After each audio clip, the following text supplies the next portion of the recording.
Tá aí o PDF. Então, pessoal, estou gravando, tá? A partir de agora. Então, é o seguinte, ó, olha só.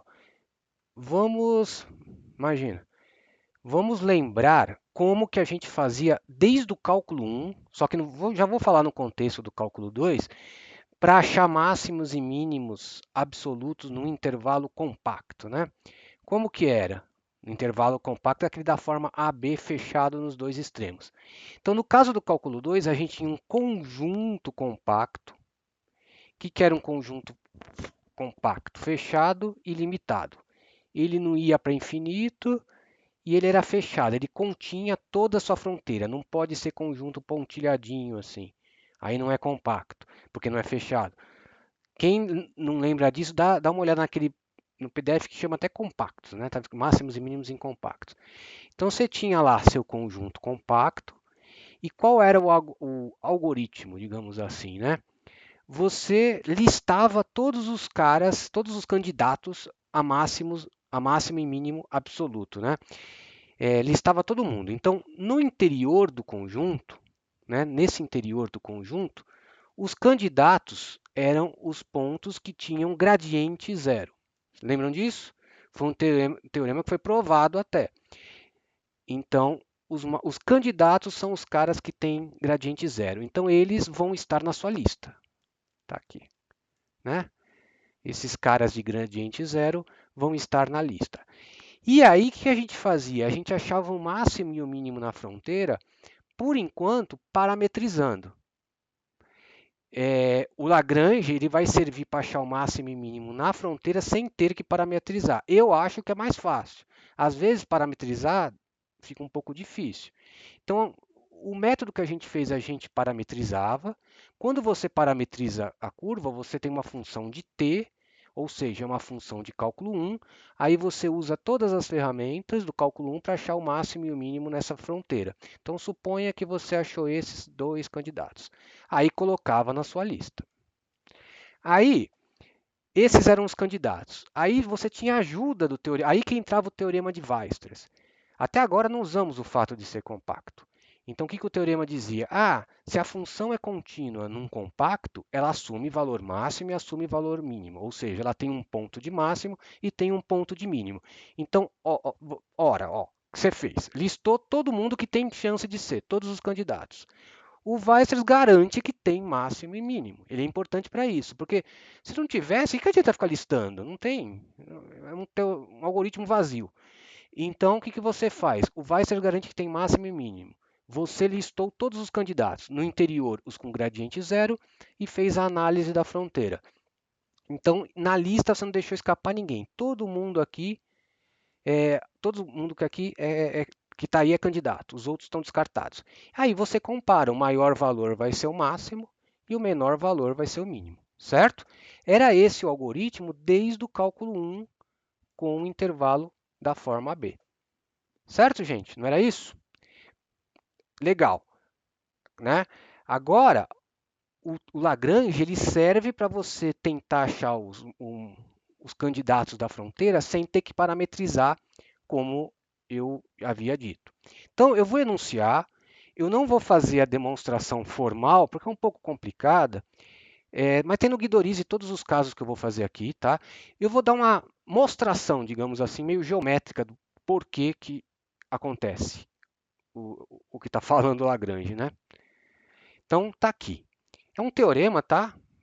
Não coloquei teorema só porque o próprio título já diz o que é, né? Então, ó, pega uma função de um domínio A aberto, né? A gente está denotando por A os abertos, né? De R2 em R. Diferenciável, né? Nesse aberto A. Agora, ele ajuda, o B vai ser o conjunto que eu estou calculando o máximo. Olha só, B é o conjunto dos xy que estão dentro desse aberto, tais que G de xy vale C. E essa G é uma outra função, não tem nada a ver com a F, é uma outra função de classe C1 em A. Com gradiente não nulo. Esse detalhe aqui depois eu falo. Com gradiente não nulo. Calma aí, gente. Então é o seguinte. O B que você vai calcular o máximo, o conjunto, normalmente vai ser a fronteira. Esse B aqui, ele no fundo é uma curva de nível de uma função g, de uma outra que nada tem a ver com com a f, tá? Então, por exemplo, nesse caso aqui que eu desenhei, poderia ser a g a função que dá elipse.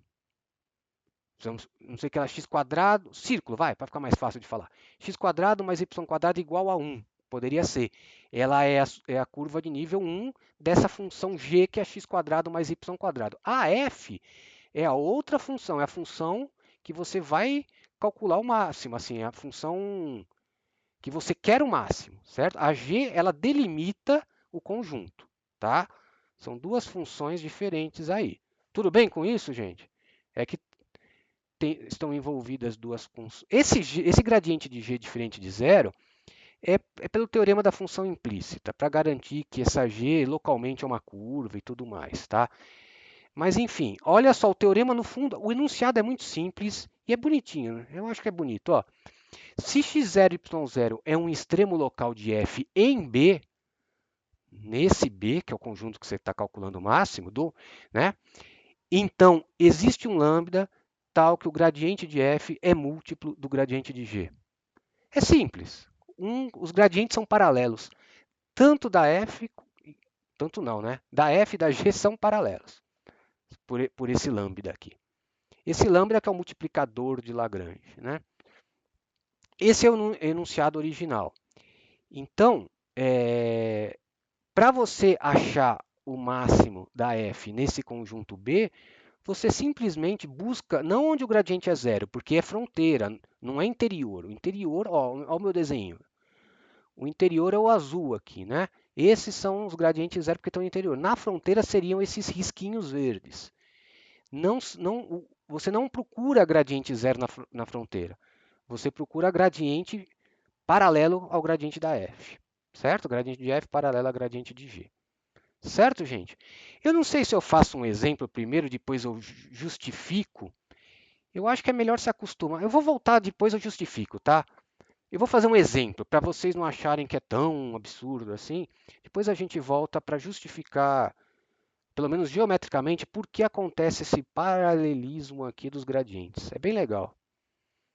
O Guidorizi faz até assim. Ele convence geometricamente, faz até uns exemplos geometricamente. Tá bem legal essa parte lá. E aí ele prova. Prova e vários casos, tudo mais. Certo, gente? Esse A é uma, já vou avisar que é delicado. Quando o A é todo R2 é ótimo. Quando o A não é todo R2 é um pouco delicado, mas eu vou fazer no final, tá? Meus primeiros exemplos para a gente se acostumar, vamos aumentando a dificuldade, né? Esse A você vai pegar o R2 todo, a função é definida no R2 todo, o B você quer a curva de nível em todo R2, não precisa truncar. Quando trunca, surgem uns probleminhas que também apareciam no cálculo 1. Eu vou comentar isso daqui a pouco, tá? Vamos começar com exemplos mais simples. Então, olha só. Olha como olha o caso aqui clássico de Lagrange, ó. Encontre os valores extremos dessa função f de xy igual a x vezes y, tá? Essa é a função que você quer calcular o máximo. No círculo x quadrado mais y quadrado igual a 1.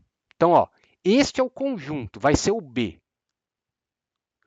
Essa é a função, é a própria f que eu chamei de f, certo? Então, olha só.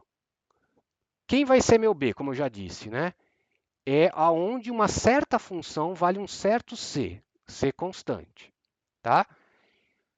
Ó, se eu quero x quadrado mais y quadrado igual a 1, eu vou pegar como g a própria x quadrado mais y quadrado. Aí, o conjunto que eu quero máximo é onde g vale 1, percebe? E o aberto pode pegar o A de aberto, é o próprio R2 inteiro. Porque aí você pega o círculo todo. Certo, gente? Primeira coisa, vamos em etapas. Percebam que esse cara é igualzinho esse cara aqui, o tal do B. Por isso que eu até denotei por B, para manter a mesma nomenclatura do teorema para a gente reconhecer as coisas, certo? Então, ó, a g é x² mais y² igual a 1, o c é 1, tá? E o a eu peguei como R2 todo. Depois, eu não vou jogar sujeira para baixo do tapete, a gente vai tratar também casos em que o a não pode ser o R2 todo. Tá? Então, o que diz o Lagrange? Esse conjunto, olha só, vamos primeiro reconhecer. É só o círculo, né? Cadê o de reconhecer? É só esse círculo. Não reconheceu. Meu círculo está tão torto que ele não reconheceu. Então, ele é só isso. Não tem interior, ele só é fronteira, né? Só é fronteira. O meinho aqui não está pegando. Depois eu vou fazer um exemplo que tem interior também, tá? Aí a gente vai juntar dois métodos. Mas é isso, é só nessa fronteira. Então é o caso típico de Lagrange. O que dizia o teorema de Lagrange? Se o cara for máximo local, então o gradiente de f é múltiplo do gradiente de g. Então vamos lá, calculando os gradientes. Gradiente de f, gradiente de g. Certo? Então aí, agora, antes eu dei uma justificada aqui. Por que tem máximo? Só uma coisa que vocês já sabiam. A gente já viu. Eu só justifiquei aquela coisa que eu comentei no começo. Por Weissel, como isso é compacto, porque ele é fechado, ele contém sua fronteira. Ele é a própria fronteira, né? Então, como ele é compacto, porque ele é fechado e limitado, ela tem a sua função f vai ter máximo e mínimo no círculo, vai ter. Então a gente vai usar aquela estratégia que eu lembrei lá no começo. Vamos listar todo mundo e comparar. Só que nesse caso, quem são os candidatos? Como é uma fronteira, é o Lagrange aqui. Você não precisa nem da nomenclatura fronteira. É um conjunto dessa forma, g de xy igual a 1, igual a Lagrange. Então, o que você precisa para listar os candidatos? Descobrir quando o gradiente de f é múltiplo do gradiente de g. Certo, gente? Então, vamos procurar gradiente de f múltiplo do gradiente de g. Eu vou resolver de dois modos. Ah, tem uma hipótese que eu não verifiquei. O gradiente de g tem que ser não nulo em b. Só que, ó, como o b é o círculo e o gradiente é esse, não dá para ser 0, 0 para zerar o gradiente, tá vendo? Não dá para ser 0, 0. Então, no b, que é onde x² mais y² é 1, o gradiente não zera. Ótimo. Certo? Dá g. Depois, assim, claro, se tiver algum ponto que o gradiente de g zere, você vai zerar, você pode testar esse ponto separadamente, né? Mas vamos com calma. Eu prefiro fazer de outro jeito, que até isso você não precisa, fica mais fácil. Mas enfim, vamos calcular do jeito do enunciado. Então, ó, primeira resolução, vou fazer duas. Então, um gradiente múltiplo de outro. Então, ó, aqui está a primeira coordenada do gradiente de f, coordenada do gradiente de g, tá vendo? Então, aqui é o gradiente de f, na vertical, igual ao álgebra linear. E aqui está o gradiente de g, na vertical. E aqui está o lambda, né? Então, olha só, vamos resolver esse sistema que não é linear. Nesse caso, não é linear porque tem um produto. Mas normalmente não vai ser linear mesmo, né? Então, ó, não tem só um método para fazer. O que eu optei foi o seguinte, ó. Se x for diferente de zero, eu consigo isolar o lambda. Por quê? O lambda não me interessa, na verdade. Me interessa o ponto xy que faz isso, né? Ó. O ponto candidato. Eu quero o ponto xy que satisfaz isso. Então, o lambda não me interessa. Então, um jeito bom é sumir com o lambda. Tá? Então, às vezes é melhor achar o lambda primeiro, enfim, mas aqui está na cara que se a gente sumir com o lambda vai resolver. Então, ó, se x for diferente de zero, eu isolo o lambda. Aí depois eu vou ter que analisar o caso x igual a zero. Porque quando eu divido por x, eu estou supondo x diferente de zero. Mas, na verdade, esse caso não me interessa, não é solução. Por quê? Porque quando x é zero, o y é zero também, né? Por causa da primeira equação e da segunda também. Não, por causa da primeira equação, né? Porque a segunda podia zerar o lambda. Pela primeira. Então, quando x é zero, o y é zero, então eu tenho o ponto 0, 0 que não está no círculo. Então, o caso x igual a zero não existe no nosso contexto mesmo. Então, tudo bem, sem remorso, podemos dividir por x. Então, aí eu tiro que o lambda é y sobre 2x. Trabalhando com a segunda, faço o mesmo raciocínio, eu tiro que lambda é x sobre 2y, aí igualo os lambdas para sumir com ele, multiplico em cruz, e aí eu vou ter que y é mais ou menos x, certo, gente? Até aqui tudo bem. Agora, o que eu faço? Vou voltar na equação 3. Então, você tem duas equações do paralelismo e mais uma do g, né? De onde está o xy. Então, voltando em 3, como x é mais ou menos y, vai ficar 2x igual a 1. Então, x é mais ou menos 1 sobre raiz de 2. E como o y é mais ou menos x, você tem todas as combinações de sinal, né? Mais com menos, menos com mais com mais. Então, você tem 4 pontos de mais ou menos 1 que são candidatos. São candidatos. Certo, gente? Aí, o que diz o Lagrange? Se o cara é máximo, ele está aí. Porque aí estão os caras que têm gradiente paralelo, certo? Não está afirmando que eles são máximos. É aquela mesma história do gradiente zero. São os candidatos apenas, né? Se o cara é máximo, o gradiente é paralelo. Mas não está afirmando. Mas nesse caso vai ser, né? Porque se todo mundo vai ter um papel aí. Então, esse cara, quando você tiver... lembra que a f era x vezes y? Para não correr o PDF, a f era x vezes y. Então, sinais iguais vai dar positivo, né? Então, esses dois caras, o produto dá meio, porque é x vezes y, e esses caras que têm sinais opostos, dá menos meio. Então, comparando, ó, temos os 4 candidatos estão aqui. Só eles podem ser o máximo e o mínimo, que o Weierstrass garante. Então, o maior deles é o máximo e o menor é o mínimo. Então, o valor máximo é meio, que ocorre nos pontos de cima. E o valor mínimo é menos meio, que ocorre nos pontos de baixo. Certo, gente? Tudo bem? É legal. Obrigado. É que vocês estão muito tempo sem falar, eu pensei, será que eu caí? Mas tudo bem. Ó, então a teoria é essa. O problema é que você percebe, a conta pode ser difícil. Realmente tem conta complicada. Tem um na lista. Oi, pode falar. Eu vou ainda resolver de outro método, tá? Mas pode falar por enquanto.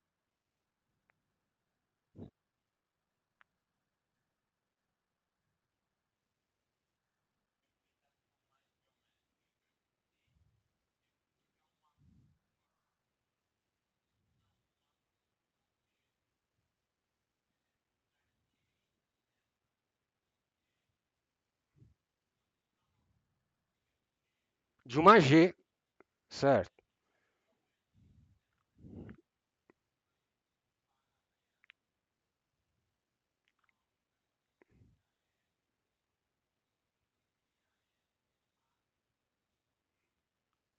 Nos pontos em que a F assume máximo ou mínimo local.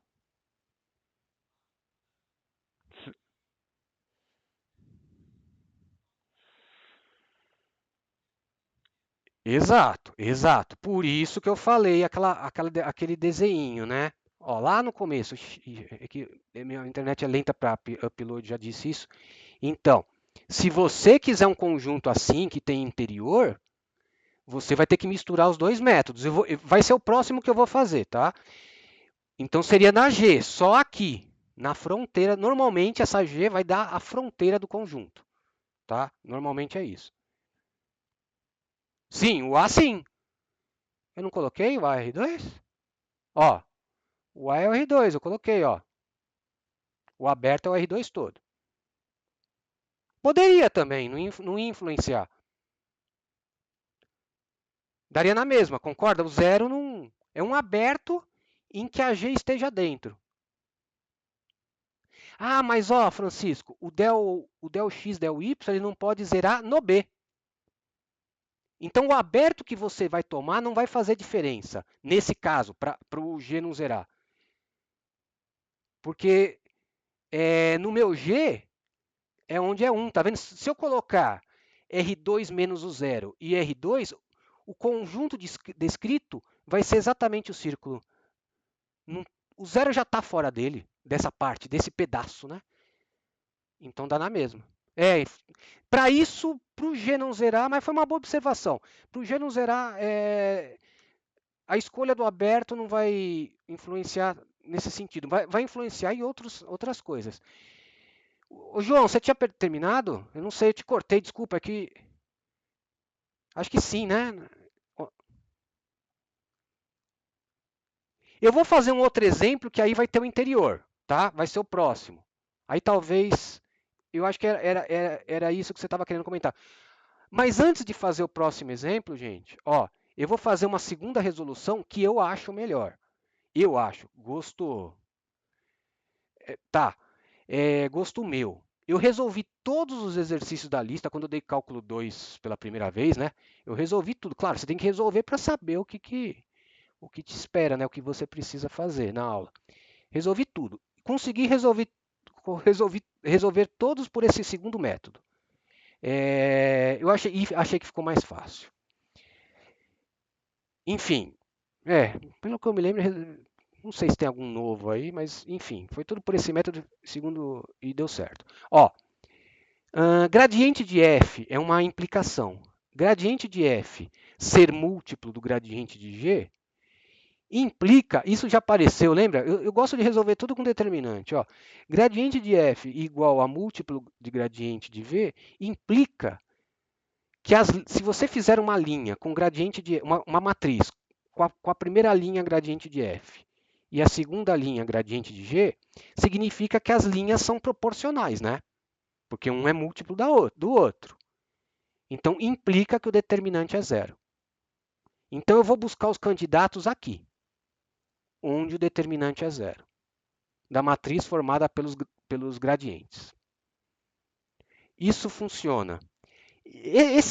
Essa resolução tem uma vantagem que eu não preciso ficar testando aonde o gradiente de g zera, como o Francisco falou.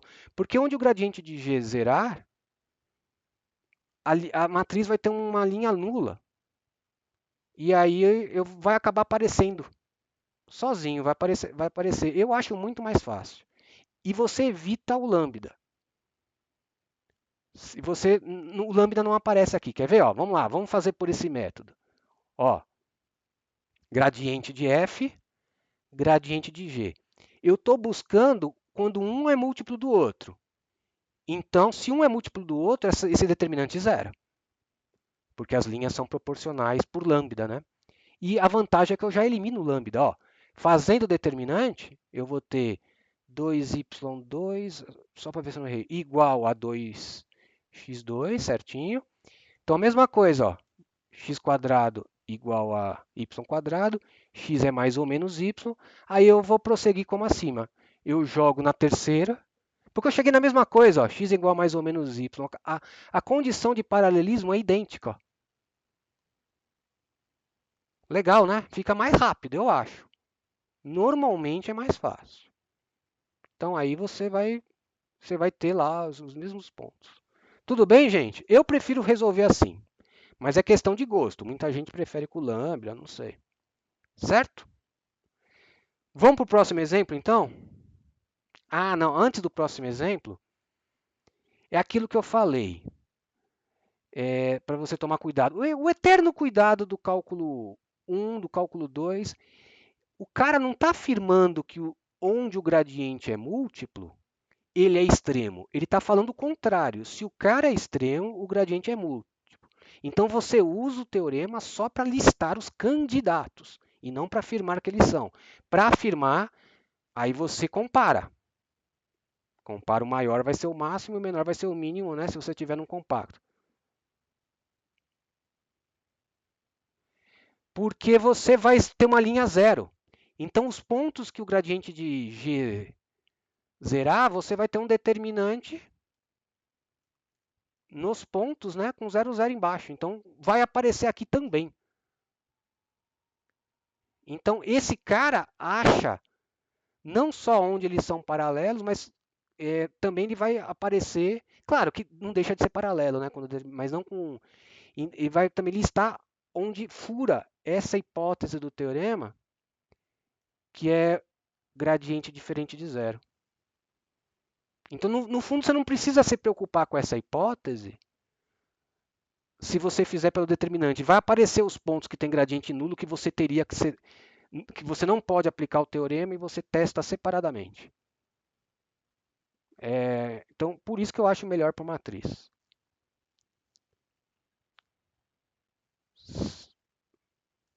Pode falar.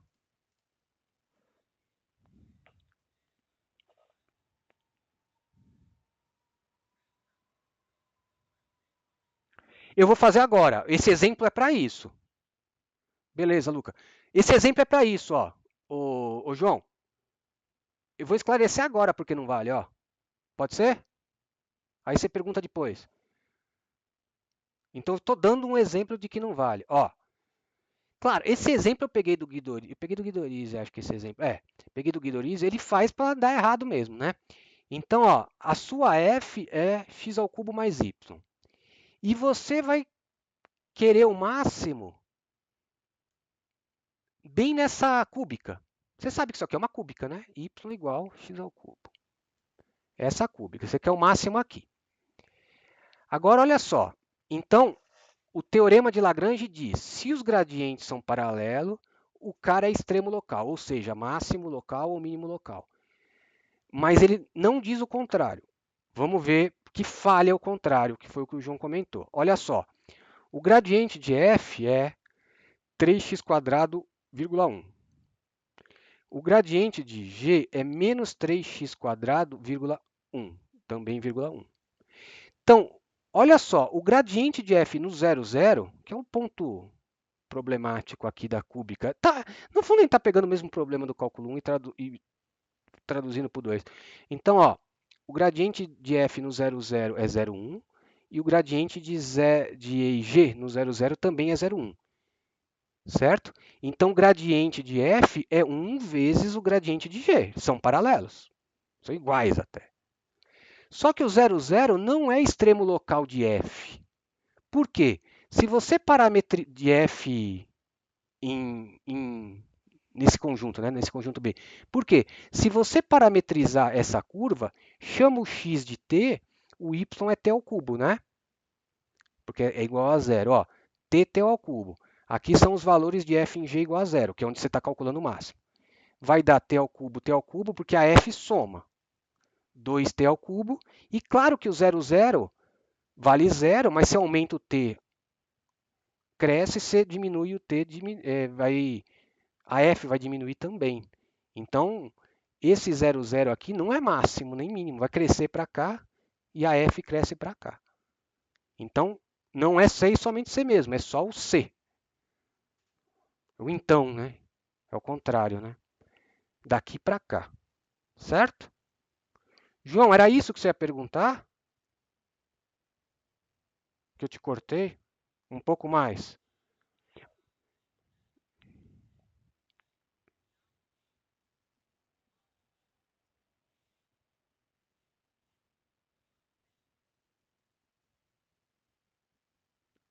Com-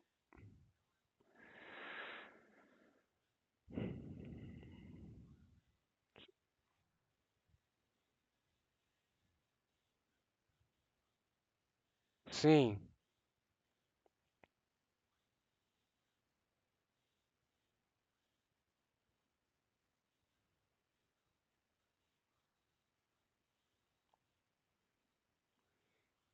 Na fronteira não. Na fronteira não. Só para o interior, que é com esse ano. Aí você vai ter. Na fronteira, você está dizendo, né? No interior, você usa esse ano, certo? Lembra?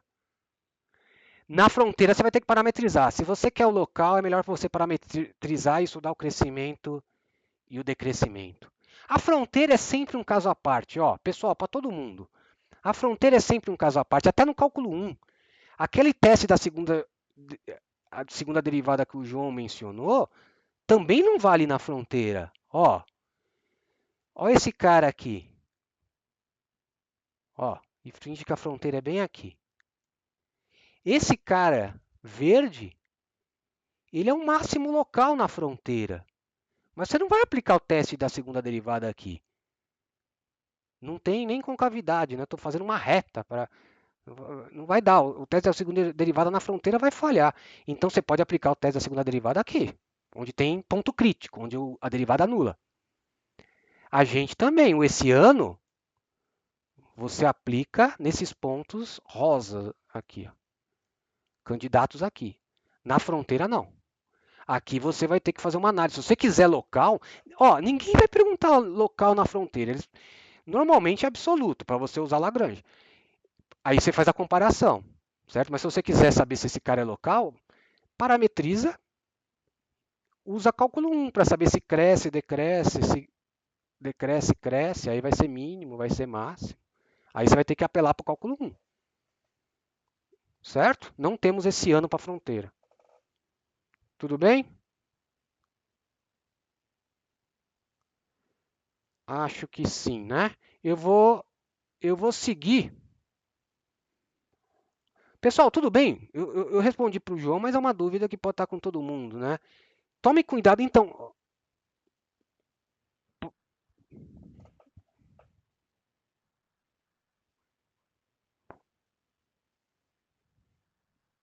Exato.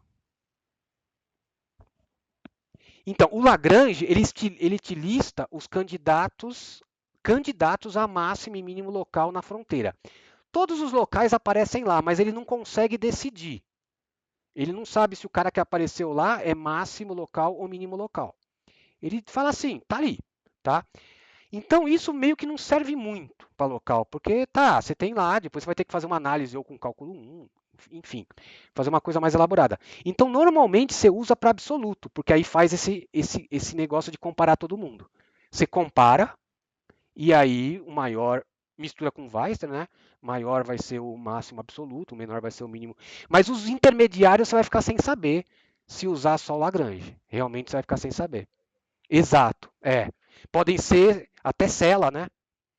Pode...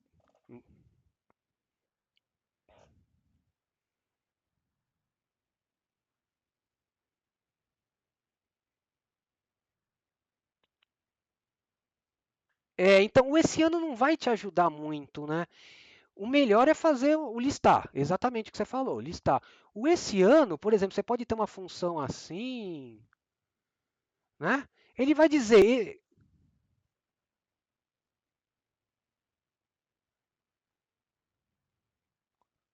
então, mas meu medo de você usar e se atrapalhar na seguinte função. Suponha que você tem uma função que desce, igual eu estou desenhando aqui, e na fronteira ela vai crescendo sempre.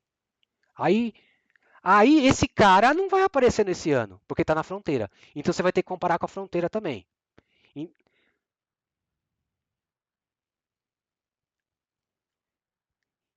ah, Então, mas ó, eu acho que o esse ano é dispensável, porque eu, tudo bem, esse cara, ó o que você vai conseguir com esse ano. Você vai descartar esse cara, o mínimo. Você vai, legal.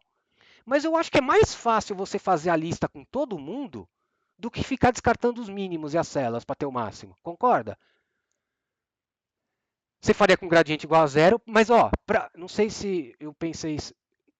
O gradiente igual a zero, você já tem que fazer gradiente igual a zero de qualquer forma. Então você já vai ter feito isso. Exato, exato. Eu acho que é perda de tempo. Se o cara pede o absoluto, lista todo mundo e pronto. Não tem problema que está listando o cara a mais. É mais rápido do que ir descartando os mínimos com esse ano, porque esse ano dá um trabalho, segunda derivada, determinante. O esse ano é só para local, a utilidade dele é para local. Tudo bem? Beleza? Pessoal, mais alguém? Esse negócio é enrolado mesmo, tem muita definição, muito.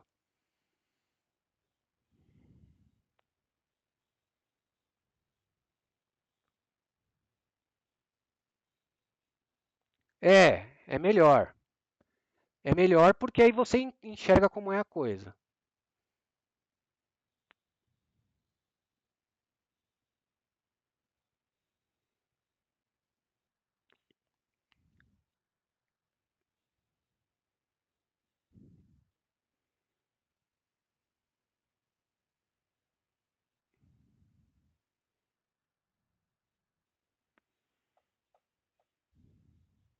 Sim, tudo diferenciável. Tudo. Deixa eu responder. Não, não, ele diz, o Lagrange diz, se o cara for máximo e mínimo, então os gradientes são paralelos. É para os máximos e mínimos mesmos. Eventualmente, mas como eu disse, são só candidatos. Eventualmente vai aparecer uma cela lá, né? Mas o teorema é para os máximos e mínimos. É que nem sempre, né? Como eu disse, são candidatos. Pode ter algum intruso aí no meio que não é nada. Que não é nada. Mas a importância do Lagrange é que ele te dá uma lista dos possíveis. De todo mundo que pode ser. Aí você compara. Certo?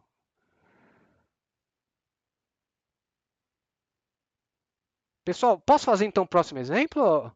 Já tem interior aqui. A gente vai misturar dois métodos, é bem importante. Vamos lá? Ó, pode ter ponto de cela sim.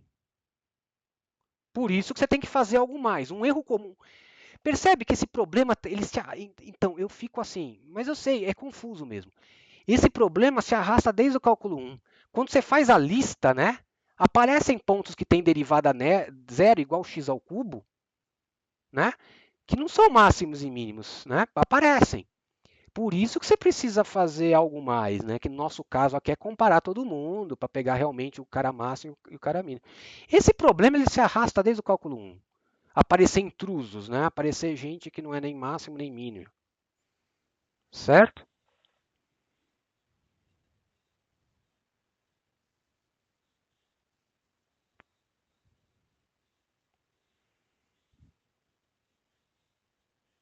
É o que eu vou fazer agora. Sim, mas na fronteira não. Na fronteira é só o Lagrange. O gradiente, ó. Deixa eu procurar, agora eu já esqueci onde tá. Pera aí. Tá aqui, ó. Ó que legal. É que vou pregar o teorema. É que subi até o. Pessoal, na fronteira, o gradiente de f igual a zero vai aparecer aqui com lambda igual a zero. Aparece tudo. Não tem jeito, o Lagrange não deixa ninguém de fora. Fiquem tranquilos, podem confiar nele. Ó, o gradiente de f igual a zero na fronteira vai aparecer com lambda igual a zero. Então aparece tudo, fiquem tranquilos. Basta você resolver esse sistema. No meu caso, que eu gosto de resolver por matriz, também vai aparecer a linha zerada aqui em cima. Tanto quando o gradiente de g é zero, quanto o gradiente de f é zero. Ele aparece todo mundo, ele não deixa nada de fora. Então você vai ficar com uma lista e é só comparar. Isso na fronteira. Agora eu gostaria de fazer um que tem interior também, para a gente ver a diferença. Certo? Vamos lá? Tudo bem? Eu acho que fazendo esse, algumas das dúvidas vão ficar. Se eu fizesse antes, assim, é que eu vou complicando aos poucos. Algumas dúvidas não teriam. Quer ver? Olha só, encontra o valor máximo e o valor mínimo de f, x² mais y². Nesse K, eu coloquei K de compacto de propósito. O conjunto dos xy pertencente ao R2, tais que x² mais x vezes y mais y² é menor ou igual a 3. Então, ó, até o João tinha perguntado na aula passada que quem é esse conjunto igual a 3? Vamos entender. Era uma elipse rodada. Lembra que até que a gente discutiu autovalores e autovetores para reconhecer isso. É uma elipse rodada. Os autovalores são positivos. Isso, os autovalores são positivos. Tem até um critério, até, mas em Algelin vocês vão ver.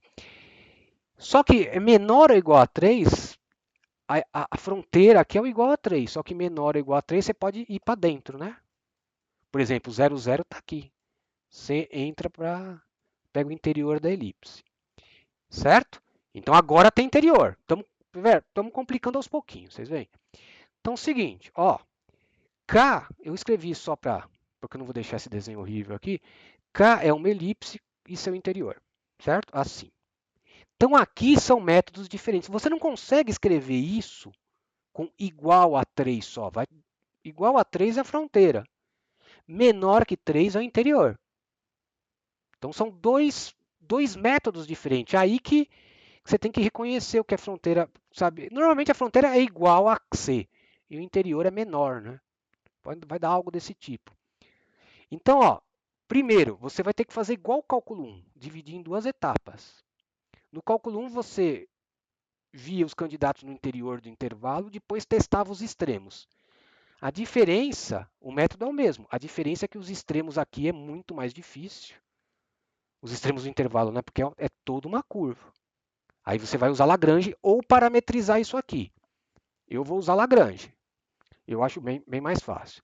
Então, ó, no interior é tranquilo. Como alguém perguntou no microfone, ó, gradiente igual a zero.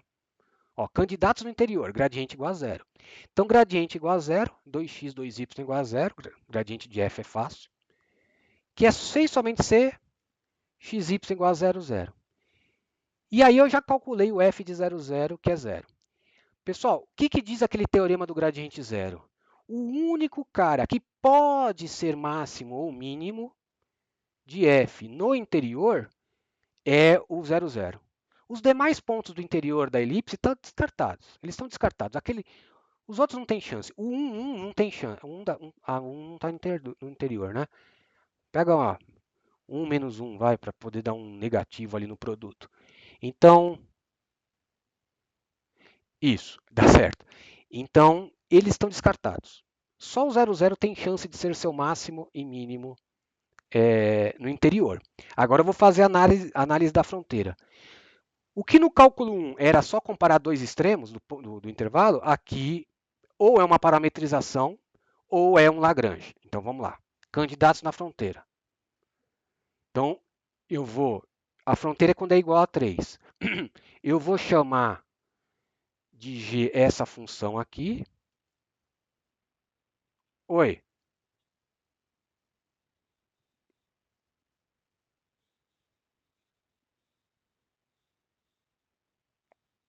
Não, não, o gradiente de f.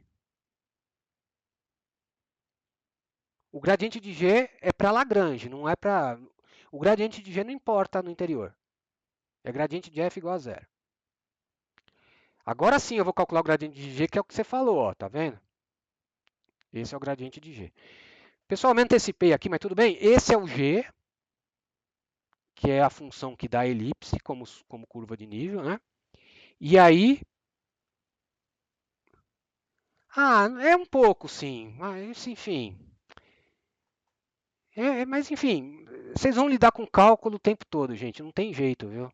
Engenharia é cálculo e álgebra linear, além das físicas o tempo todo. É uma mescla de tudo isso, né? Não tem jeito. Vamos ter que...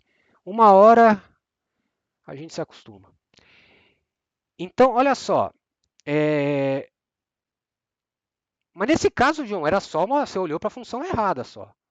Era era a f que a gente está calculando. Está escrito que é a f. A g é a que delimita a fronteira. Então, ó, gradiente de f paralelo ao gradiente de g. Eu não vou resolver por lambda, tá? Vou resolver pelo determinante. Então, se um é múltiplo do outro, o determinante é zero.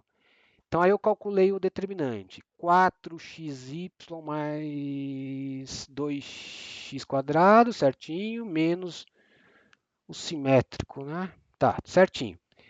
Então, de novo, você obtém x é mais ou menos y. Nem sempre vai dar nos próximos. Então, olha só. X igual a y, jogo na estrela, que é essa aqui, porque eu estou analisando a fronteira, tá, gente? Eu estou analisando a fronteira. X igual a y aqui na fronteira vai dar o quê? X quadrado, x quadrado, x quadrado. 3x quadrado igual a 3, então x é mais ou menos 1. Então vocês têm os pontos 1, 1 e menos 1, porque o x tem que ser igual a y. Mais ou menos, tá certo. Então você tem... Ah, não, desculpa, gente, me atrapalhei. Eu estou no caso x igual a y, tá? Então, porque senão vai mudar aqui. Claro, vai mudar. Então, só um minuto, João. Então, x igual a y, então você tem 1 ou menos 1, porque eles têm que ser igual, porque eu estou nesse caso. Porque não é simétrico com mais e menos, né? Tem esse produto aqui que atrapalha. Então, ó, se x igual a menos y jogando em estrela, você vai ter como x é menos y, vai ter menos aqui, concorda, gente? Então, vamos ver as contas primeiro, depois a gente vê isso aí. Então, x² menos x² menos mais x² igual a 3. Então, você vai ter x² igual a 3, né? X é mais ou menos raiz de 3. E como estamos no caso x igual a menos y, então quando o x é raiz de 3, o y tem que ser o menos. E quando o x é menos raiz de 3, o y tem que ser o mais. Certo, gente? Então, são 4 pontos juntando os dois casos. Percebe? Eu não pude analisar o x igual a mais ou menos y de uma vez, porque não é a mesma coisa. Tem esse produto que para mais vai dar uma coisa, para menos vai dar outra. Então, aí, candidatos. Como f, aí sim é quadrado, né? O f de 1, 1, e f de menos 1 vai dar 1 mais 1 ao quadrado, né? Quer dizer, 1 ao quadrado mais 1 ao quadrado, que é 2. E aí a f do raiz de 3 menos raiz de 3, tanto faz aqui, vai dar 3 mais 3, que é 6. Lembra? Porque a f era x² mais y². Então, comparando, o valor máximo é 6. E o valor mínimo acontece no interior, que é o zero. Tá vendo? Acontece no interior, que é zero. Então, esse acontece na fronteira e esse acontece no interior. Tá vendo como não pode descartar nada, nem interior nem fronteira? Certo? Tem que analisar os dois. Tudo bem com a... Primeiro lugar, gente, tudo bem com a conta? Porque eu me atrapalhei aqui na explicação, estou com medo de ter confundido vocês. Agora... João, era rapidinho. Não precisa. Na fronteira não. Você tem que... não. De G. Sim, teria. Lembra? Porque o teorema dizia com gradiente de G diferente de zero. Mas, se você optar por resolver por matriz, esses pontos já serão analisados. Porque é o ponto que vai zerar a linha da matriz e, portanto, vai aparecer nesse determinante zero. Certo? Então, se você faz pela matriz, nem precisa. Mais um motivo para fazer por matriz. Eu prefiro. Eu não vou dizer que tudo fica mais fácil, mas os que eu fiz lá na lista, eu achei muito mais fácil com matriz. Você evita o lambda, né? Certo, gente? Lagrange com 3 variáveis. É a mesma coisa, tá? Deixa eu ver quanto tempo eu tenho. Passou 50 minutos, né? A aula. Não passou uma aula. Tá, então dá para começar. Eu vou tentar só dar uma breve. Pessoal, tudo bem? Vocês estão vivos ainda? Eu sei, Lagrange é pesado. É o fim do curso, né? A gente junta tudo. A gente junta tudo, né? Toda a teoria do cálculo 1 é para fazer o Lagrange. No fundo é isso. Eu interpreto assim. Esse negócio de gradiente, saber quando é diferenciável. Junta tudo do cálculo 2 para. Eu falei 1. O cálculo 2 para o final. É o 2. Vou colocar uma nova página. Depois. Antes de fazer o Lagrange de 3 variáveis.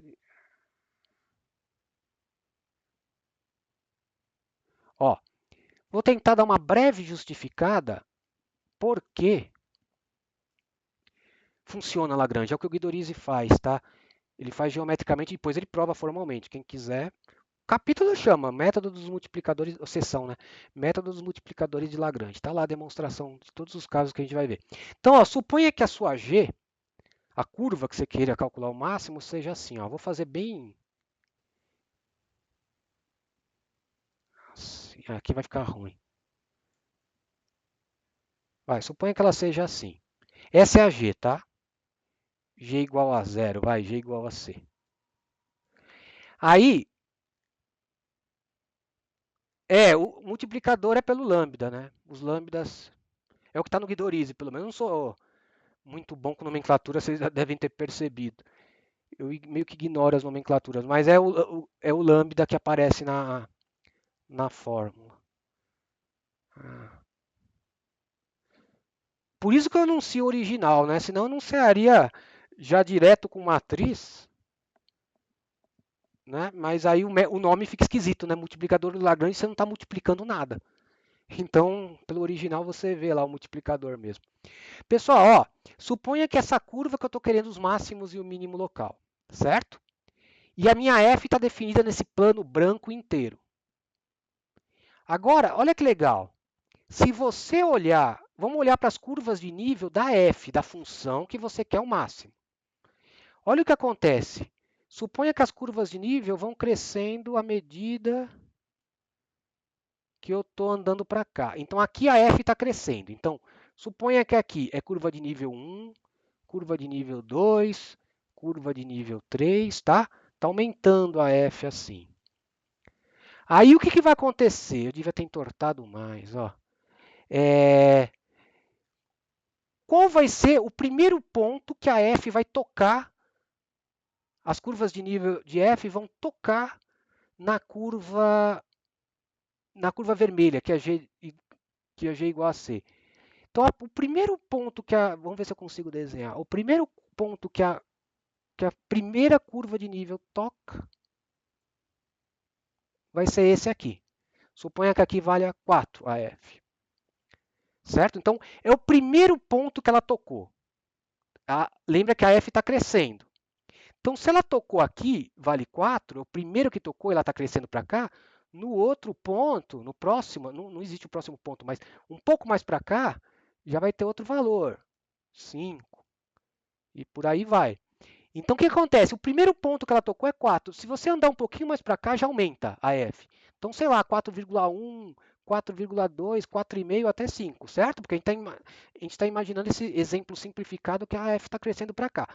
Então, o que acontece nesse primeiro ponto que ela tocou?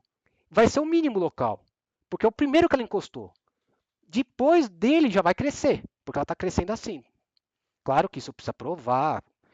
Eu estou desenhando uma f bem simples, está aumentando assim. Então, ele tangenciou aqui, primeiro ponto que tocou. Tangenciou. E a gente sabe que os gradientes são ortogonais à curva. Então, o gradiente de f vai estar apontando para cá. E o gradiente de g, como eles se tangenciam, eles têm a mesma reta tangente. Então, como ele tem a mesma reta tangente aqui e o gradiente é ortogonal à tangente, porque isso sempre vale, eles têm que ser paralelos, porque eles são ortogonais à mesma reta tangente. Então, no primeiro ponto que toca, você tem esse paralelismo do gradiente, porque eles são ortogonais à mesma tangente.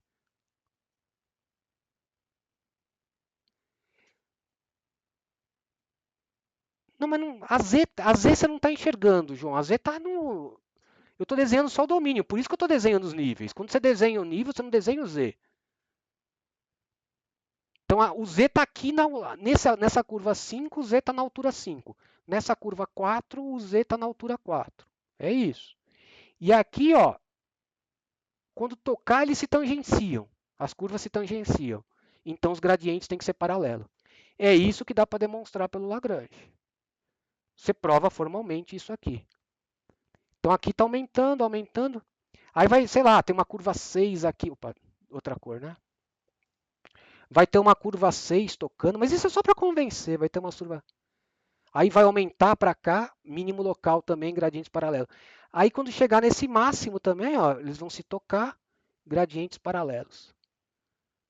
Sempre nesses pontos extremos da curva, né?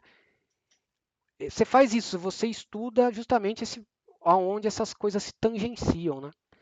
E aí os gradientes são paralelos. É bem legal, né? Geometricamente, mas ó, não está demonstrado, é só para convencer, ó. No fundo é o primeiro ponto que a função chegou, paralelo. E vai ter os últimos pontos.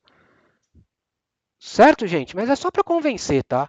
Isso não é uma demonstração, a demonstração formal tá lá no Guidorize.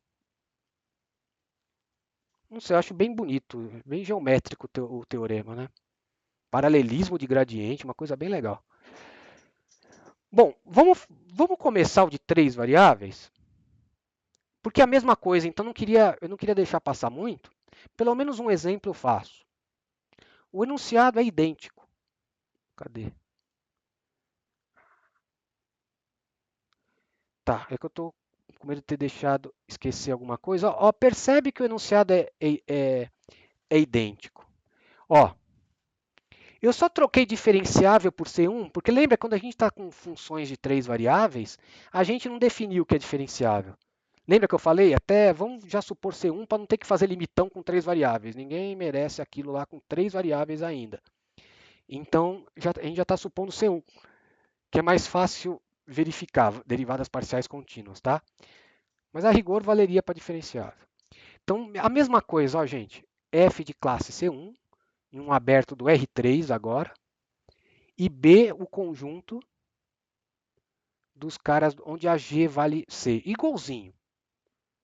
Gradiente de G diferente de zero e tudo mais. Mesma coisa. Então, a tese também é a mesma. Se o cara é extremo local de F em B, então existe lambda, tá, que o gradiente é múltiplo do outro. Mesma coisa, só que para 3 variáveis. O que muda um pouco é a resolução, tá? Aquele determinante não tem mais, porque como você tem 3 variáveis e 2 gradientes, ficaria uma matriz 2 por 3, que não tem determinante, mas a gente vai conseguir fazer de outra forma. Certo? Então o enunciado é o mesmo. Eu vou fazer já direto um exemplo. Ó, encontre o ponto do elipsoide, isso é um elipsoide, lembra? Cuja soma de suas coordenadas é máxima. Então você tem um elipsoide, um Zeppelin, lembra? Uma bola de rugby. E aí você, quer dizer, só a fronteira da bola de rugby, né? Porque é igual a 1. E aí você quer o ponto de lá cuja soma das coordenadas x, y, z seja a maior possível, tá? Agora não confunda, tá? O x, y, z está no domínio. A imagem, sei lá, é W, alguma outra letra, tá? Mas não vai precisar pôr. Então, ó, solução. A f que você quer maximizar, né? É soma das coordenadas. Tá? Então tá aqui. Tudo bem? Deixa eu ver uma coisa, porque eu vi um barulhinho. Não. Tá normal. Ó. E a função, a gente chama de restrição, né? A função que dá a restrição é porque você está restringindo o domínio. Você não está pegando no R3 inteiro. Você está pegando numa restrição do R3. A gente chama de restrição isso aqui. Então a restrição é essa função G. É onde G é 1. Todo mundo aqui é de classe C infinito até, né? São polinômios. Então você pode derivar, é diferenciável até C2, C3, né?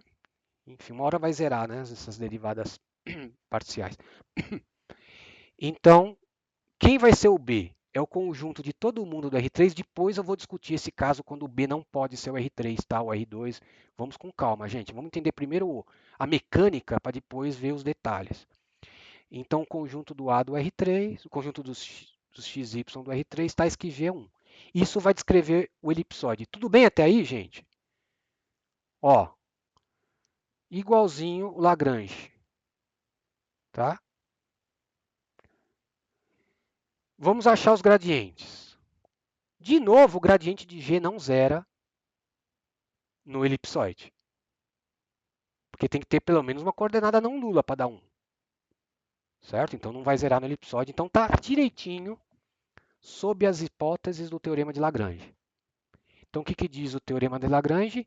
Se o cara é máximo ou mínimo no elipsoide aqui, então os gradientes são paralelos. Um é múltiplo o gradiente de f é múltiplo do gradiente de g. Certo? Então você pode, ó, aqui o lambda eu acho que fica horrível, porque você vai ter 3 coordenadas. Então a primeira linha, a primeira coordenada igual a lambda, a primeira do outro. Segunda coordenada igual a lambda, a segunda do outro. Terceira coordenada igual. Então você tem 3. Só para essa parte do paralelismo, né? Com lambda, x, y e z. Eu acho que fica bem difícil. Eu prefiro usar matriz, mas como? Porque dá uma matriz 2 por 3, né? Eu tinha comentado. Porque um ser múltiplo do outro implica o produto vetorial ser zero. Olha aí entrando o produto vetorial. Então, olha o que eu coloquei aqui. pode resolver com lambda, tá? Mas, ó, gradiente de f múltiplo do gradiente de g implica o produto vetorial ser zero, certo? Concorda? Então, eu vou resolver assim. A gente fez isso outras vezes do produto vetorial, ele ajuda muito. Então, quando eles são paralelos, os pontos em que eles são paralelos, o produto vetorial zero. Então, vamos buscar os candidatos aqui, onde o produto vetorial zero. Então, está aqui. O gradiente de f é 1, 1, 1. O gradiente de g é 2x, 4y, 6e, porque é a restrição, igual a 0, 0, 0, porque é um produto vetorial, tá? Não é só um número zero. Então, ó, vamos calcular. Elimina a linha i, você vai ter a coordenada i. Vai dar 6z menos 4y. 6z menos 4y, certo? Agora, elimina a coluna j, você vai ter, tem que trocar o sinal, né? Menos 6z mais 2x, certinho. É que eu estou verificando porque às vezes eu erro. Viu? Elimina a coluna k, vai ter 4y menos 2x. 4y menos 2x, certinho. Tudo bem, gente? Assim você não tem lambda. Assim você não tem lambda. Fica melhor, eu acho. Agora, olha só. O que está pedindo para você fazer aqui? Vamos escrever todos em termos da mesma coordenada, que eu escolhi y, né? Para parecer, não sei porque eu escolhi o y. Ó. Da primeira e a terceira, você consegue tirar. Da primeira, você tira o z em termos de y. Concordo? Ó. Na terceira, você tira o x em termos de y. Acho que eu optei assim para não ficar com sinal de menos. Acho que foi por isso, para isso não me atrapalhar com o menos. Então, ó, tiramos z em termos de y, tiramos x em termos de y. Claro, o y é o próprio y. E aí eu vou jogar na restrição. Que é o elipsoide, né? Quando a g vale 1. Então, porque está tudo escrito em termos de y. Ó, o x em termos de y, ó, o z em termos de y e o y em termos de y ele próprio. Né? Aí, fazendo essa conta, dá um número um pouco feio. 22y² igual a 3. Então, y... Agora resolveu já, gente. É só o y igual a essa coisa horrível. Mais ou menos raiz de 3 sobre 22. Agora, o z é 2/3 do y e o x é 2 vezes o y. Cuidado com as combinações de sinal. Não há combinações de sinal, porque o z é 2/3 de y, não mais ou menos. Então, quando você pegar o y positivo, o z também será. Para o x, a mesma coisa. Então, são só 2 pontos. Só 2 pontos. O ponto 1, que é quando o y é mais, o x é o dobro e o z é 2/3 dele. Tá vendo? E quando o y é menos, o x é o dobro e o y também é 2/3. O menos é o menos do próprio y, tá? Então são apenas 2 candidatos. Tudo bem? Então, como f de P1, é que eu não quis escrever tudo isso de novo. Como f de P1 é maior que f de P2, P1 é o ponto pedido, que ele pedia o máximo, né? Soma das coordenadas máximas. Lembra que a f era a soma das coordenadas, né? Claramente aqui vai dar um cara positivo quando você somar, e aqui vai dar um cara negativo quando você somar. Então, obviamente, o f de P1 é maior que f de P2. Nem fiz a conta. Ele pediu ponto. O ponto é o P1. Certo, gente? Legal, né? A conta pode dar feia, não vou mentir para vocês, mas a teoria é essa. Ah, e outra, importante que eu esqueci de comentar. De novo, o elipsoide é que a gente está no R3, né? O elipsoide é compacto, né? Ele é limitado e ele é a sua própria fronteira, né? Vamos pensar um pouco nisso. Acho que vale a pena que a gente trabalhou muito os compactos do R2 e não do R3. Deixa eu colocar a página agora, ó. De novo, eu tenho que mudar a página toda hora, não posso deixar como padrão. Ó, O elipsoide, ó, eu tô com o mouse, tá? É que eu esqueci de. Finge que o elipsoide é assim, né? Estamos em três dimensões, finge. Era sem o interior, né? Então, claro que ele é limitado, ele cabe dentro de uma bola. A substituição que você faz do R3 para o R2 é uma bola. A bola vai virar uma esferinha. Ao invés daquele disco, é uma esfera. Então, qual que seria a fronteira do elipsoide? É ele próprio, né? Por que ele é fronteira? Lembra? A definição é a mesma. Cada ponto, qualquer bola, agora uma bola tridimensional, tem gente fora do elipsoide e gente no elipsoide, que é o próprio centro da bola está no elipsoide, né? Então ele é a sua fronteira. É igual no círculo, né? A fronteira do círculo é toda ela, porque qualquer ponto, dado qualquer bola, tem gente fora e gente no próprio círculo. Então ele é fronteira. Ele é a própria fronteira. O elipsoide também. O interior do elipsoide não foi pedido apenas quando é um. Então é só a casquinha do elipsoide, é a fronteira dele. E não é o interior, tá? O interior é por causa do teorema. É o Lagrange. Tem uma grande demonstração aí. Não é simples, não. Não dá para ver assim. Eu tentei fazer aquele convencimento geométrico, né? Mas isso é um teorema, tem que demonstrar. Dá uma olhada lá no Guidorizi que ele demonstra. Tudo bem? Eu optei por não fazer porque é meio pesado. Tem três casos. Se eu for fazer todos, então. Oi, pode falar.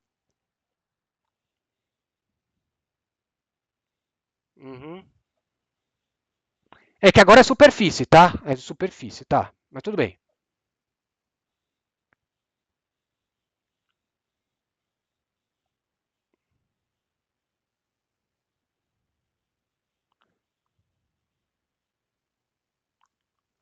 Você está dizendo que ela poderia uma coordenada ir para o infinito. Não é que toca, né? Ela nunca chega no infinito.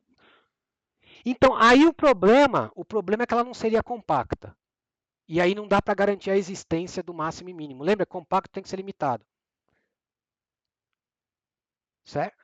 Então, calma, é que eu não terminei, é que eu fui responder para o Gabriel, mas acabei não terminando o que eu estou fazendo. Então, esse elipsoide ele é uma superfície que a gente chama de compacta. Ela é limitada e ela é fechada, porque ela tem sua fronteira. Então, o Weierstrass garante ter máximo e mínimo. Então, normalmente você precisa dessa compacidade, normalmente, ou de algum outro teorema, né? Você precisa da compacidade para garantir o máximo e o mínimo, certo? Então, como você disse, João, se a sua superfície fosse para o infinito, por exemplo, fosse hiperboloide de uma folha, que é mais fácil desenhar, fosse hiperboloide de uma folha, né? Aquele assim. Lembra? A gente desenha assim, mas na verdade ele vai para o infinito. Aí é uma superfície que não é compacta, porque ela não é limitada. Ela tem que caber numa esfera. Então, o problema de usar superfícies assim é que você não garante a existência do máximo e mínimo. Então, nosso método fica comprometido. O que adianta ficar listando candidatos apenas se a função não tem o máximo? Então, você tem que garantir, para usar o método, você tem que garantir a existência do máximo, que normalmente você garante por ser compacto. Nos casos que não são compactos, aí você teria que, por algum argumento, teria que justificar a existência do máximo ou do mínimo. Certo? Então, esse é o inconveniente. Então, só local. Para absoluto, não. Só para local. Lembrem, já perguntaram, então vou falar de novo uma coisa.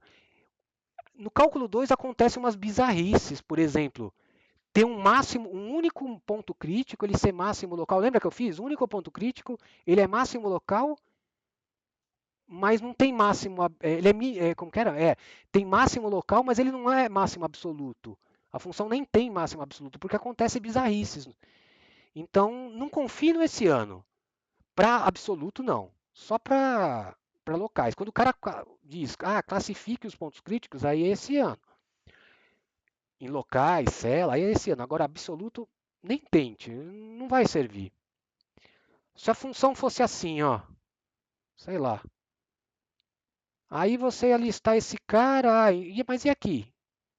Ele é máximo, mas e aqui? Não tem, entendeu? É complicado. Esse ano não serve para absoluto.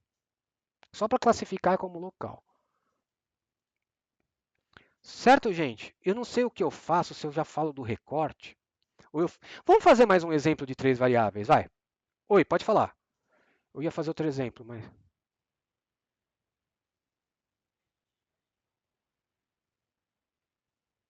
Sim, exatamente.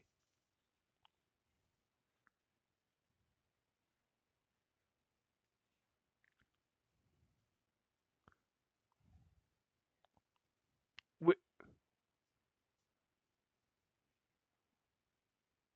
Ah, aquele rabisco lá. Peraí. Ah, é uma boa pergunta sua, mas eu ia tocar nisso depois. Mas, é, bom,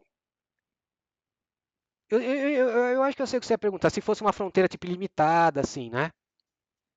Então, se for assim, o Lagrange ele vai listar os locais, mas na verdade a função nem é garantido que tenha máximo e mínimo, certo?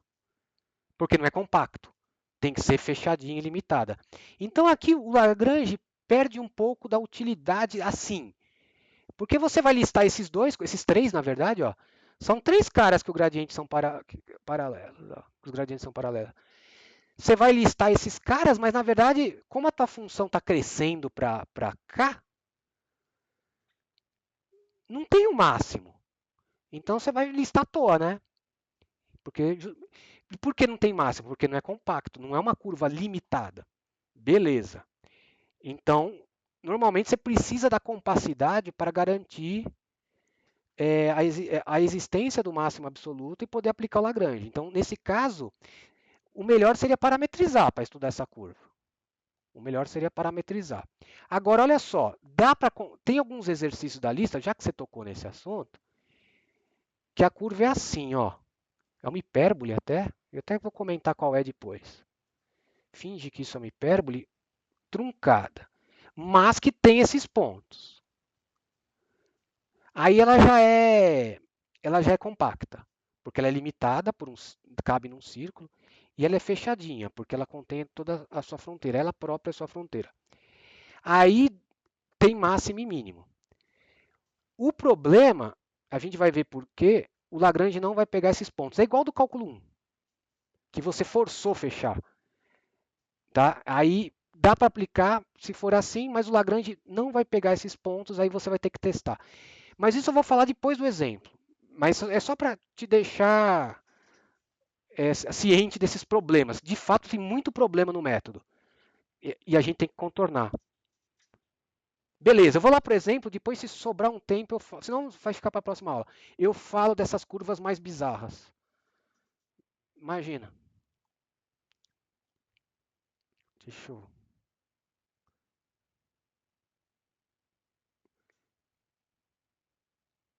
Tá, cheguei. É esse mesmo. Então, eu estava vendo se era ele. Certo, pessoal? Vocês perceberam? Ó, aqui já vai ter um problema que você não tem Weierstrass, porque não é compacto. Olha só.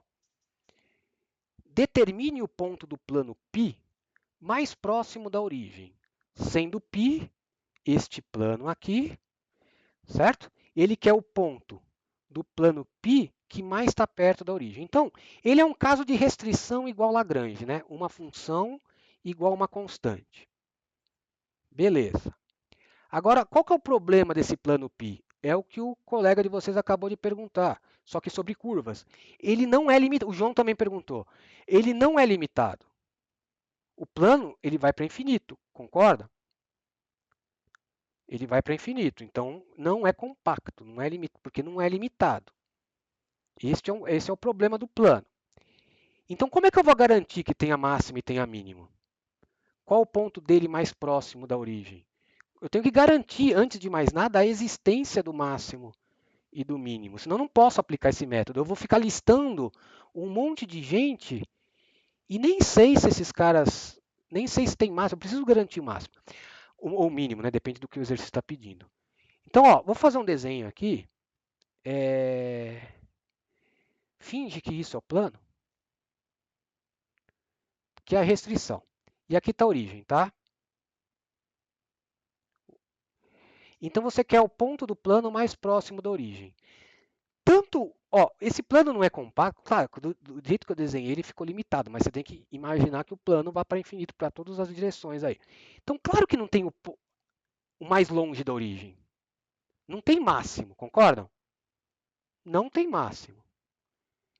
Mas o mínimo eu posso garantir, não por Weierstrass, porque ele não é compacto, ele não é limitado. Eu posso garantir por Weierstrass, não por Weierstrass, desculpa. Eu posso garantir assim por algum argumento geométrico que tem um mínimo, que tem a menor distância, que é a projeção ortogonal, né? Dá até para eu resolver por Algelin esse problema. Então você pega finge que essa aqui é a projeção ortogonal, este, né, a projeção ortogonal da origem no plano, este é o ponto mais próximo. Então, por argumentos, que vai no sentido do que o colega perguntou e o João, por argumentos geométricos, eu sei que tem um mínimo. Eu sei que existe. Então, vai funcionar o método mesmo não sendo compacto, mesmo ele sendo ilimitado. Eu sei, é complicado, isso é muito conceitual o negócio, mas eu tenho que primeiro garantir a existência, senão eu estou fazendo conta no vazio. Eu vou procurar um cara que nem tem, entendeu? Então eu garanti, tem mínimo. Eu não vou poder usar Weierstrass porque a superfície aí não é compacta, igual era o elipsoide, mas eu vou poder dizer assim, bom, da geometria, desde os gregos, nós já sabíamos que existe a menor distância de um ponto até um plano, né? A menor distância entre eles, certo? Então, vamos usar esse argumento para garantir a existência do mínimo. O máximo nem tem mesmo. Sempre vai aumentando a distância, não existe distância máxima, existe a mínima. Então tá, beleza, eu sei que tem mínimo. Então vamos procurar. Dá para fazer por GA, mas vamos fazer por Lagrange. Vou mostrar que a GA está contida no cálculo, né? Então vamos lá. Qual é a função que eu quero minimizar? É a distância. Está aqui. Concordam? A distância de um ponto, né, genérico até a origem. É XYZ, né, gente? E a distância de um ponto até a origem é isso aqui. Concordam, gente? Porque é x menos zero ao quadrado, y menos zero, porque é origem. É origem. Agora, esses pontos não estão em qualquer lugar do R2. Eles estão no plano π. Então, o plano π vai ser a minha restrição, que eu vou chamar de G. Certo? É restrita ao plano. Então, olha o que eu escrevi aqui. Queremos o ponto de mínimo de D em B. O B é o plano. O conjunto dos caras no R3. Por enquanto só apareceu o cara do R3, tá? O aberto é o R3. Depois eu prometo que eu vou discutir quando não é o R3, tá? Tal que G é 4, que é o plano. Pessoal, tudo bem com a montagem até aí? É o mínimo desta função sujeita à restrição estar no plano, que é dada por isso. Tá? Até falei de novo para dar tempo para vocês perguntarem. Tá, agora tudo bem. Eu posso resolver assim. Beleza, posso resolver. Mas encontrar o mínimo de uma raiz é a mesma coisa que encontrar o mínimo do que está dentro da raiz, concordam? Por que isso? Porque derivar, mesmo que parcialmente a raiz, é difícil, né? Ela vem para baixo, aí aparece o de cima, né? Então, ao invés, a raiz é crescente. Ao invés de encontrar o mínimo da função raiz, sujeita a esta restrição, eu vou encontrar o mínimo do que está dentro da raiz. Porque é o mesmo, né? O mesmo ponto. O que minimiza a raiz, minimiza o que está dentro da raiz. Concordam? Então, basta encontrar o ponto de mínimo desta coisa no mesmo conjunto. Calma aí, não entendi. Não, mas aí não ia ter nem. Aí não ia ter nem raiz, né? Ia estar fora do domínio os pontos que estão negativos. Certo? Mas no domínio dela é a mesma coisa, né? Que são os caras positivos. O que aconteceria se a raiz fosse negativa é que você está num. Teu domínio está outro, né? Não está o R3 todo, está num conjunto menor. Certo? Pessoal, mas tudo bem com isso? Ó, quem quiser fazer conta com raiz, tudo bem. Só que lembra, teu gradiente vai aparecer uma raiz embaixo. Vai, vai ficar pior, mais feia a conta. Então, ó, assim o gradiente fica simplesinho, ó. O gradiente de f é 2x, 2y, 2z. E o gradiente de g é mais fácil ainda, ó, é 1, 2, menos 3. Certo? E aí você quer. Ah, é, né? Tem a, tem a tecnologia de levantar a mão. Eu falei, ué, que apareceu aqui. Não dá para mostrar. É, mas não adianta vocês levantarem a mão, que eu não ouço, né? Então, acho que aqueles apitinhos eram de levantar a mão, né? Talvez, mas eu não, quer dizer, eu ouço, mas eu não vejo. Então, eu tô com um PDF na minha frente. Então, talvez seja isso. Teve um apito aí. Bom, para quem levantou a mão e eu não atendi é porque eu não estou vendo, tá? Pode perguntar direto. Então tá, gradiente de f múltiplo do gradiente de g. Pode resolver com lambda, mas eu vou resolver por produto vetorial que eu acho mais fácil. Então, ó, fiz o produto vetorial igual a zero, ó, elimina aí a linha i, eu tenho menos 6y igual a 4z, certinho? Elimina a linha j, eu vou ter menos 6x mais. Não, menos, né? Menos 2z.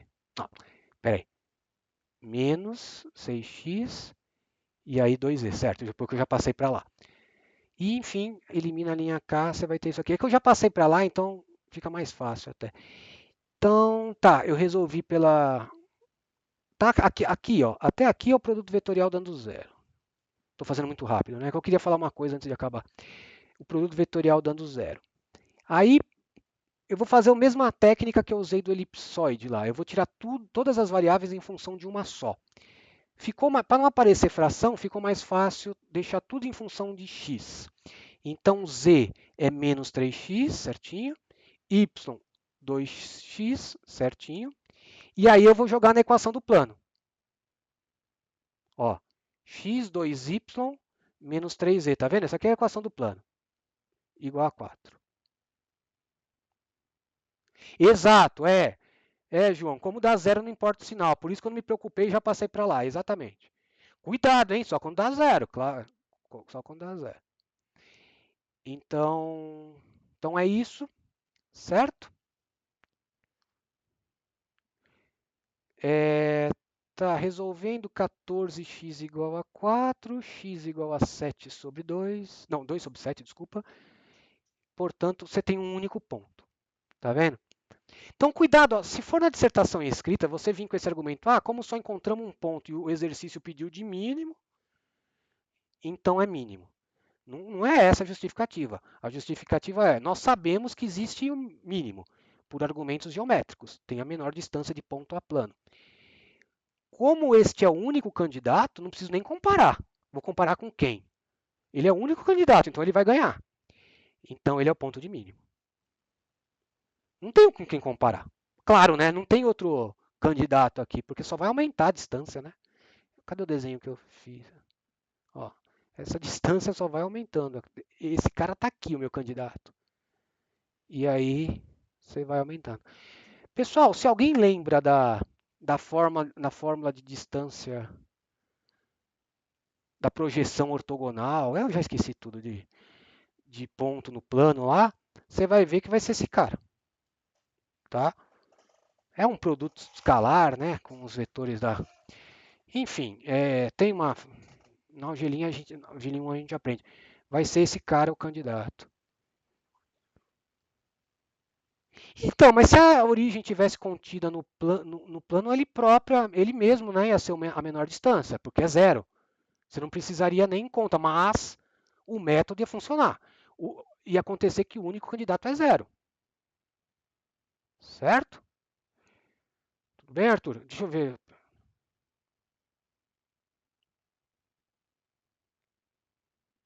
Certo. João, foi por causa disso, ó. A superfície é compacta. Não é compacta, desculpa. Pera, apaga o que eu falei. Não é compacta. Então não dá para garantir a existência nem do máximo nem do mínimo. nem dos dois, nem nenhum dos dois. Então, você precisa de um outro argumento para garantir que existe o mínimo de antemão, senão você está fazendo conta no vazio. Você está procurando um mínimo de um conjunto que não tem mínimo, isso é absurdo. Então, qual foi o meu argumento aqui? Um argumento geométrico. Desde a da Grécia Antiga já se sabia que existe a menor distância do ponto a plano, que é a projeção lá do ponto a plano, é a perpendicular, o pé da que você traça aqui vai dar 90 graus. Então, por argumentos geométricos, existe ponto de mínimo. Eu tive que apelar para a geometria, não tem jeito. E aí eu, eu sei que tem mínimo. Agora volta para a conta. Apareceu um único candidato. Então, como eu sei que tem mínimo e ele é o único candidato, ele é o mínimo. O Lagrange disse que os candidatos iam aparecer aí nessa conta. Só ele apareceu, então ele é o único candidato, então ele é o mínimo. Certo? Beleza? Mas você tem que tomar cuidado com isso. Você faz bem em se preocupar. Quer ver a lista?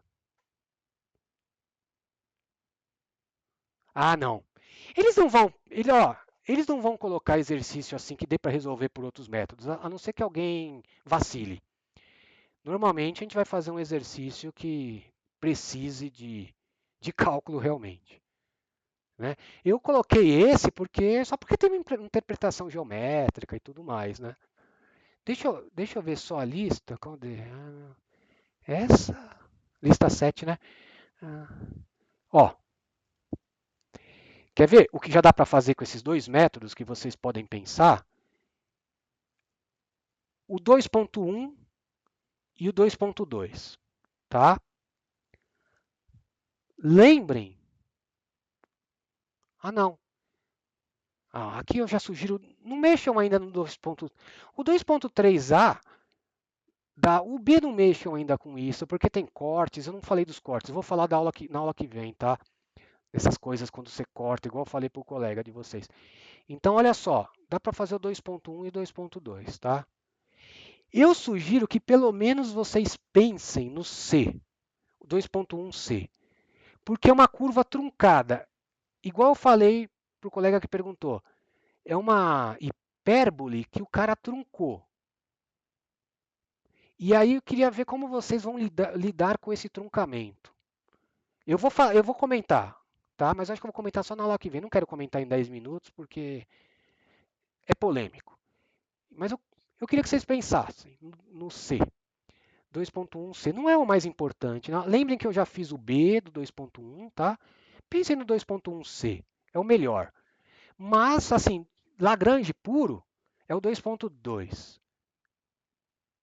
O 2.2 inteirinho dá para fazer. Então, ó, eu sugiro que vocês, ó, prioridade, pensem em algum A e B, sei lá, do 2.1, 2.2. Depois dá uma refletida sobre o C. O C tem umas polêmicas do 2.1, certo? Então já dá para fazer. O 2.4 nem pensar, porque vão ser duas restrições ainda. Então calma, só esses dois, tá, gente? Já tem bastante coisa, já dá para pensar bem. Tudo bem? Deixa eu voltar aqui pro. Cadê o. Para ver se alguém perguntou. Certo, gente? Sim. Uhum.